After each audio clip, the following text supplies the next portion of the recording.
Ito yung natagpuan natin ngayon dito. Bali isang LLB na made in USA.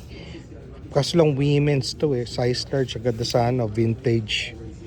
Women's Tapos next, vintage na Nike. Hindi ko lang alam. Parang vintage pero ito lang yung niya, wala siyang back hit. So, yan.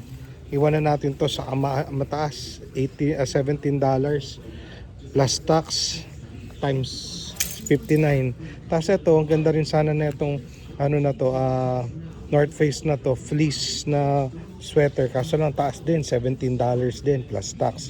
So mga 1,000 pesos na to. Pambenta lang sana to dito. Kaso lang wala na rin tutubuin. Konti na lang. Tapos may cut pa si eBay. Tapos yung last sana na kukunin natin, ang ganda sana ng kulay na ito kaso lang hindi siya naging RL, tapos size XL pa siya, TG. Pero ang ganda ng color.